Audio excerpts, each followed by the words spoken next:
Guðjón Andri Reynisson, velkominn. Ég fékk að vita hérna áðan hjá Danna að þú ert skráður á já.is sem breytund. Já. Það er frábært, segðu mér eins frá því.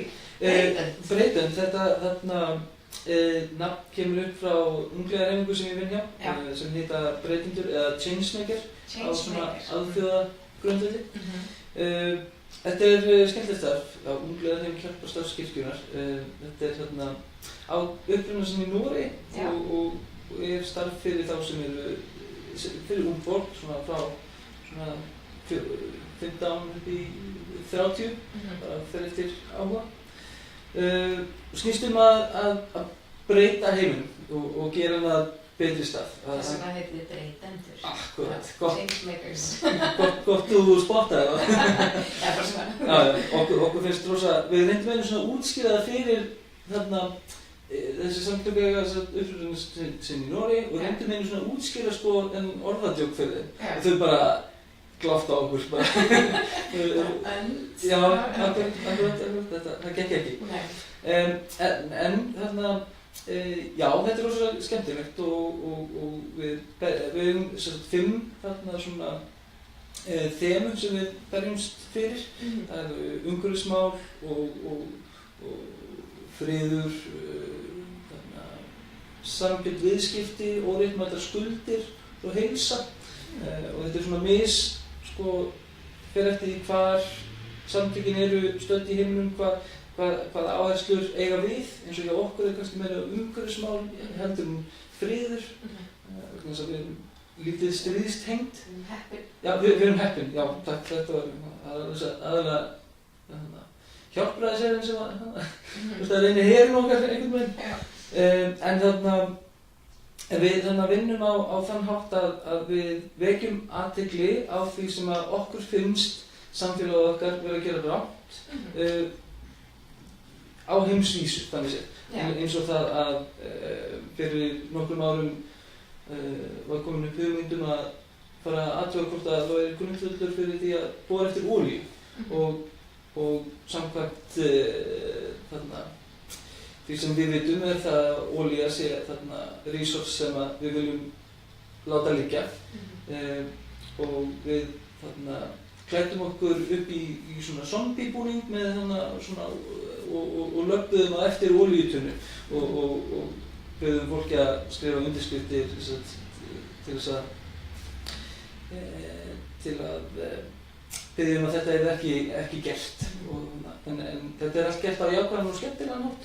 Það er svona verið að vekja athygli á því sem finnst betur með að fara í heiminum. Akkurat. Við tengjum okkur líka við markaðinn og það sem keypt og að hlutirnir séu frekar fairtrade heldur en að þeir séu unnir kannski á óheiðarlegan hátt. Og hvernig hópar eru það sem tengjast? Þetta er í 10 löndum? Þetta er í nokkrum löndum. Þetta á uppruna sinni í Noregi, er stórt í Finnlandi, hefur verið í Pakistan og Hollandi en er í Kenía og Kambódíu. Svona hreyfingar. Þá eru aðrar ungliðahreyfingar sem hafa séð þessa hreyfingu og hugsað, vá, þetta er það sem við viljum gera. Þetta er flottasta hreyfing sem að ég veit um. Bara, þú veist, þótt ég segi sjálf frá. En þannig að hún er ekki stór hérna. Við erum allir verið svo uppteknir, við erum bara æskulýstarf og íþróttir. Skota mig. Já, beint skot. Jók. Já, en þú sagði að þeir eru að gera þetta til að skapa vitund og hvað er framundan í þessu hjá ykkur? Það sem er framundan við erum eiginlega að velja okkur herferð til þess að fara í, eða þema. Eitt af þessum 5 grunnþemum. Við erum að velja okkur eitt af því til þess að taka fyrir næst. Þannig það er bara upplýsingavinna framundan. Og þú sagði mér, við vorum að tala með tónlistaratriði að þetta væri ekki allir frá kirkjunni sem eru sem Nei. Jafnvel þótt þetta sé ungliðahreyfing Hjálparstarfsins. Hjálparstarfið er ekki með trúarboðum og hvað þá ungliðahreyfingin.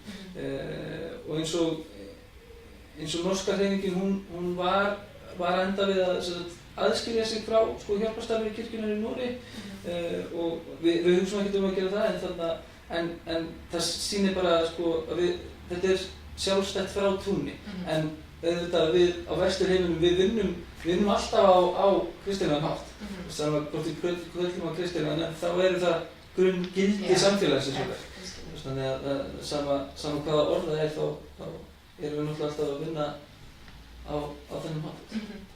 Þetta hljómar vel. En við vorum að tala hérna áðan æskulýðsstarf. Þú ert líka að vinna í svoleiðis í Lágafellskirkju. Stemmer. Já, er mikið starf hjá ykkur í deildar? Já, ágætt svona. Það er mjög fínt. En við komum að því hérna áðan að það væri allir velkomnir í þetta æskulýðsstarf sem erum að það bara kynna sig þessi 30 félög sem eru hér og þar landið og þetta auðvitað ókeypis, það kostar ekkert fyrir fólk að taka þátt í þessu. Bara mæta og hafa gaman. Bara mæta og hafa gaman og þið farið að gera leiki, þið ætlið að fara með mig í einhvern leik. En það kannski... Ég gerum það bara eftir. Það er að flótið og fyrir það leikinn. Fá tá og eitthvað svona.